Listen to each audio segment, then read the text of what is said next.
It was late September 1982 in the Chicago area. The city was living its normal routine. Kids were back in school after summer. Parents were busy at work. Families prepared for the upcoming fall season. Nobody imagined that something as ordinary, as harmless as a bottle of Tylenol would soon turn into a deadly weapon.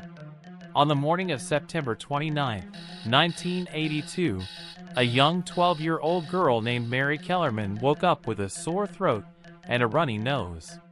Like any child might do, she reached for some Tylenol Extra-Strength capsules, the most popular pain reliever in America at that time. Her parents gave her a capsule before school. Within hours, Mary collapsed in the bathroom.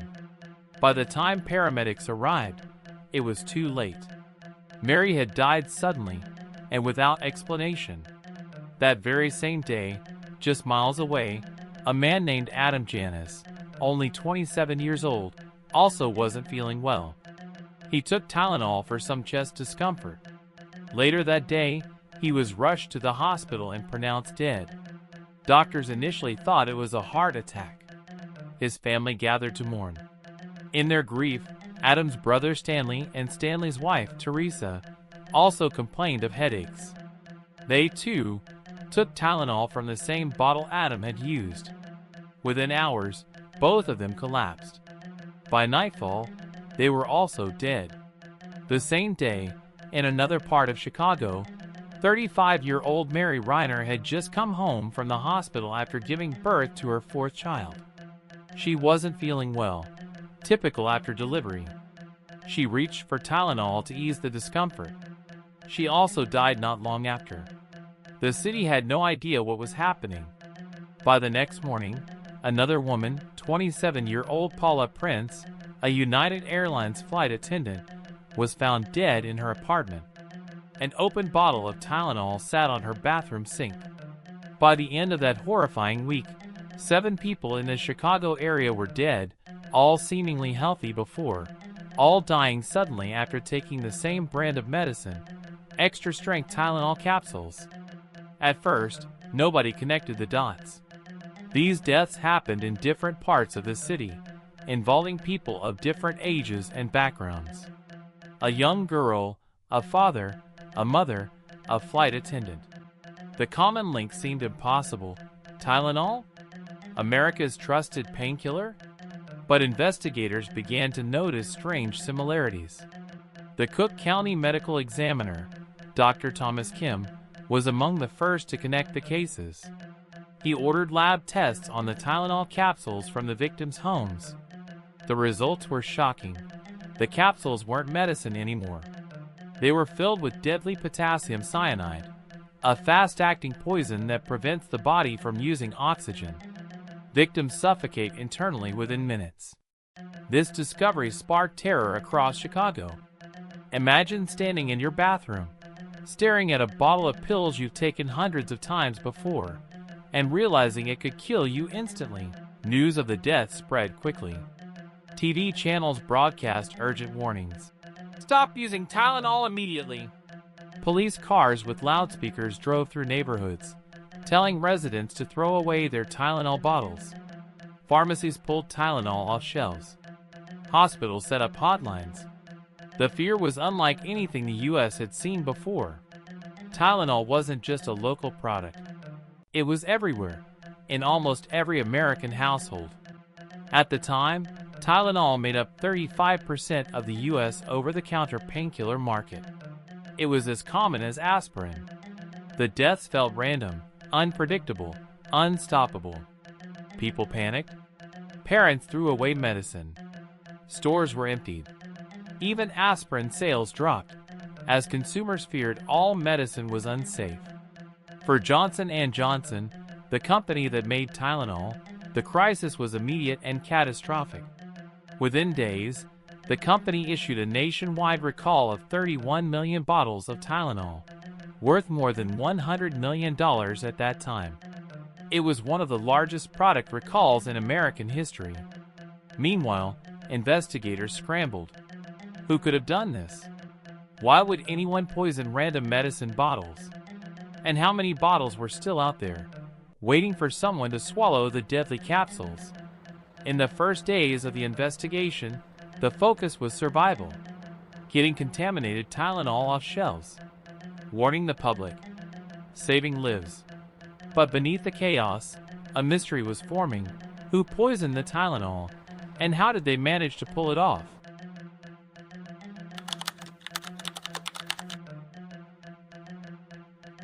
When the first deaths linked to Tylenol were reported in Chicago in late September 1982, nobody could believe what they were hearing. A trusted household medicine, something millions of Americans kept in their cabinets, had suddenly turned into a silent killer. Investigators now faced a challenge unlike any they had ever seen.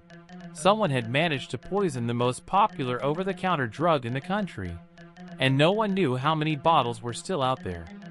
The first step was to identify the victims. Among them was 12-year-old Mary Kellerman from Elk Grove Village, who had taken an extra-strength Tylenol capsule for a simple cold. Then came Adam Janis, a 27-year-old man from Arlington Heights, who took Tylenol for minor chest pain. Hours later, Adam's brother Stanley and his wife Teresa also collapsed after taking pills from the same bottle while mourning his death. All three died on the same day. For more deaths followed in nearby suburbs. The pattern was undeniable. The link was clear: extra-strength Tylenol capsules. The police and the Food and Drug Administration, FDA, acted quickly. They issued urgent warnings on television and radio, telling people to stop taking Tylenol immediately. Johnson & Johnson, the company behind Tylenol, announced a massive recall. More than 31 million bottles were pulled from store shelves across the country. This was one of the largest recalls in American history at that time, costing the company over $100 million. But the recall was only the beginning. Now came the real challenge. Who was behind this? And how had they managed to poison random bottles of medicine? At first, investigators thought it might have been tampering at the factory. But soon it became clear this was not the case. The poisonings weren't concentrated in one batch or warehouse. Instead, the poisoned bottles seemed to be scattered randomly across different stores in the Chicago area. That suggested one terrifying possibility. The killer had taken Tylenol bottles off store shelves, filled some capsules with cyanide, and then put them back for unsuspecting buyers. This made the investigation even harder. Unlike most crimes, there was no clear crime scene, no witnesses, and no obvious trail to follow. Anyone could have been responsible. The FBI joined the hunt, and hundreds of investigators were assigned. They interviewed store employees, checked security footage, what little existed in 1982, and tracked shipments of Tylenol bottles. Every lead mattered, but progress was painfully slow. Soon, a letter arrived at Johnson & Johnson's headquarters. It was from someone claiming responsibility for the poisonings. The writer demanded $1 million to stop the killings. The letter was signed with a single name, James W. Lewis. When police tracked Lewis down, they discovered he had nothing to do with actually poisoning the Tylenol. Instead, he was an opportunist who had tried to exploit the tragedy for money. Lewis had a long criminal history, including fraud and extortion. He was arrested and sentenced to 20 years in prison for the extortion attempt, but investigators found no evidence linking him directly to the cyanide-laced pills. Still, his name would remain forever tied to the case. As the investigation dragged on, other suspects came under scrutiny. One was Roger Arnold, a man from Chicago who had a strange fascination with cyanide and chemicals. He even bragged in bars about knowing how to poison people. When police searched his home, they found a large stash of chemicals. But once again, there wasn't enough evidence to prove he was the one who tampered with the Tylenol bottles. Another man, Lori Dan, was suspected years later after she committed a series of bizarre crimes involving poisoning and eventually a school shooting. Some investigators thought she might have been connected, but again, no solid proof emerged. The truth was, there were plenty of suspects, people who had the knowledge, access, or even the motive to commit the crime, but not a single piece of hard evidence that could stand in court. The tampering had been done so cleverly, so randomly, that it left investigators chasing shadows. While the police struggled, Johnson & Johnson focused on regaining public trust. They quickly redesigned their packaging, introducing tamper-proof seals and child-resistant bottles. This tragedy directly changed how medicine and food were packaged worldwide. From that point on, foil seals, shrink-wrapped caps, and safety warnings became standard. In a strange way, the Tylenol Murders transformed consumer safety forever. But for the families of the victims, that was little comfort. They wanted answers, and decades later, they still don't have them. No one has ever been officially charged with the murders. The FBI kept the case open for years, reopening it in the 2000s with advanced DNA technology, but still, nothing definitive emerged. Even today, theories swirl. Some believe James Lewis was more involved than investigators could prove. Others point to Roger Arnold as the likeliest culprit. Still, others think it may have been someone who was never even suspected, a lone wolf who wanted to create chaos and fear, and who vanished without a trace after succeeding. By the end of 1982, the panic began to fade, but the mystery remained unsolved. 7 innocent people had died, the country had been shaken, and one of the largest manhunts in FBI history had led to no answers. The Tylenol murders became more than just a crime story. They became a symbol, a reminder of how vulnerable society could be, and how a single person's actions could create fear across an entire nation. Even now, more than 40 years later, the case continues to fascinate criminologists, journalists, and true crime enthusiasts. Because behind the fear, the chaos, and the new safety seals on our medicine bottles lies the biggest question of all. Who actually poisoned those Tylenol capsules? And why did they get away with it?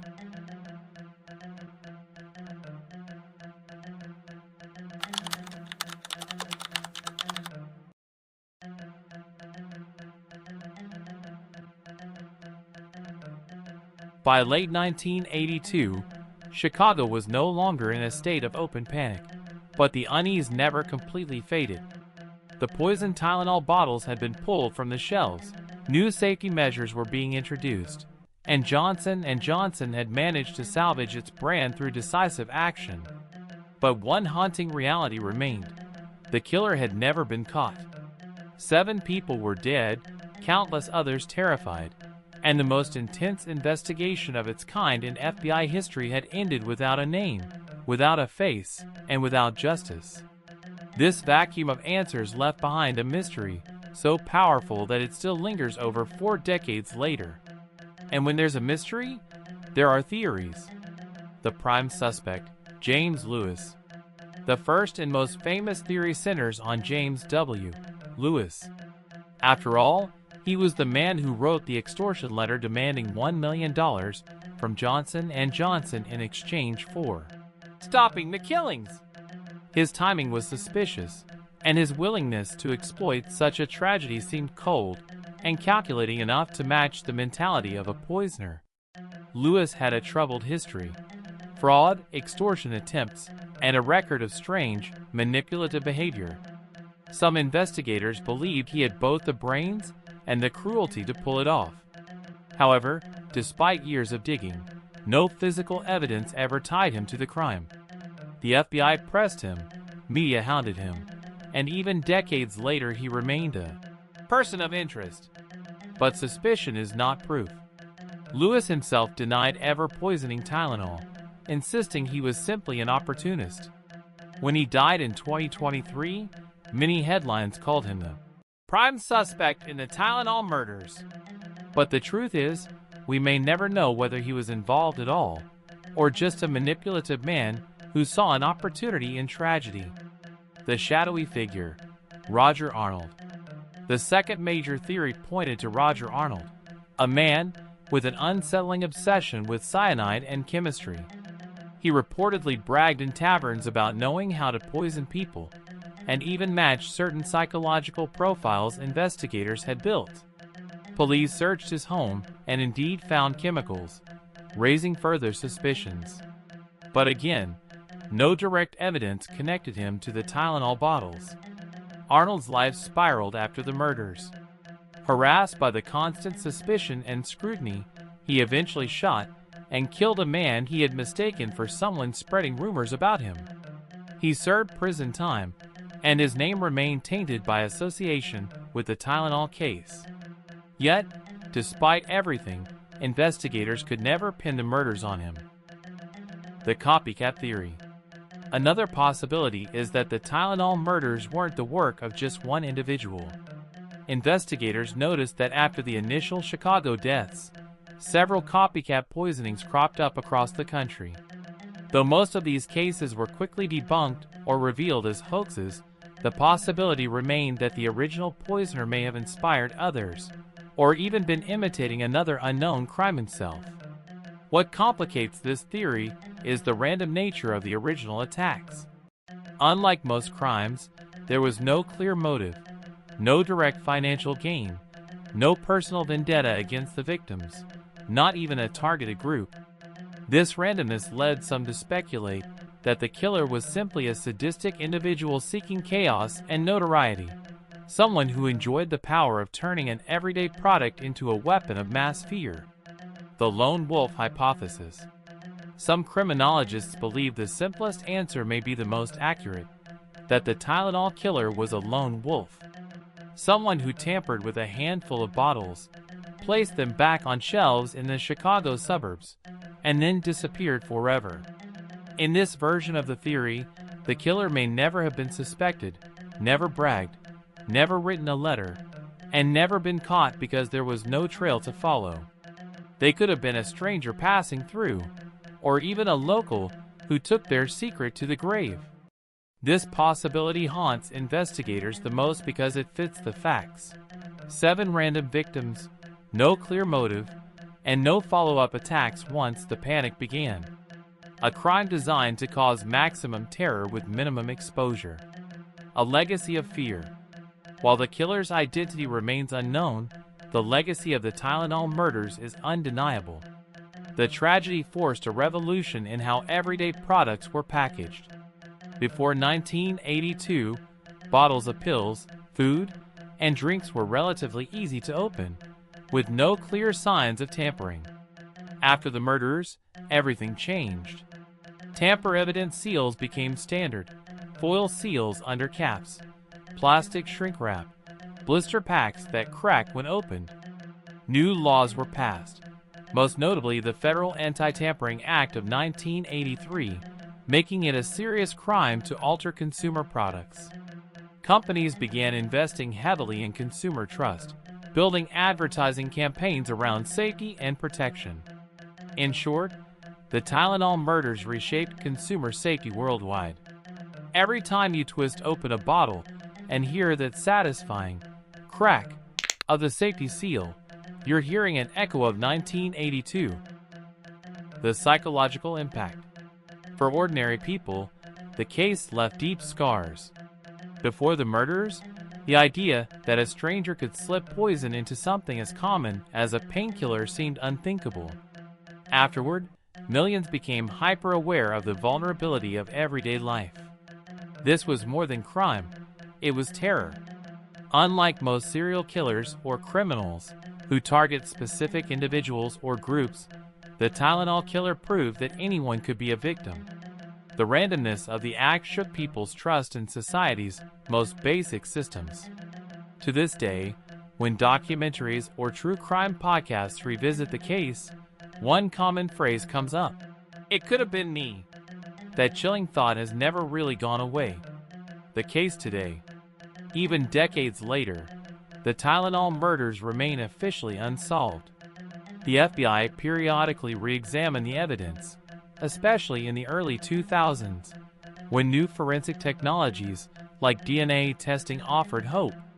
Capsules, bottles, and even letters from suspects were reanalyzed. But nothing conclusive emerged. The case remains open, a permanent question mark in the history of American crime. Journalists, amateur detectives, and true crime communities still debate the evidence, swap theories, and point fingers. Was James Lewis the real killer? Was Roger Arnold wrongfully overlooked? Or was the true poisoner someone whose name never appeared in headlines at all? Closing the case, or not? The Tylenol murders are a story without an ending. They gave us new safety laws, transformed consumer packaging, and showed how fragile trust can be. But at their core, they remain an unsolved tragedy. 7 lives lost, millions of lives shaken, and one faceless killer who, to this day, remains in the shadows. And maybe that's the most haunting part. We remember the victims. We live with the safety measures. But the murderer, whoever they were, may have blended back into the crowd, never caught, never punished, perhaps never even suspected. As viewers, we are left with the same question investigators faced in 1982. Who poisoned Tylenol? Until that question is answered, the Tylenol murders will remain one of the greatest unsolved mysteries in American history.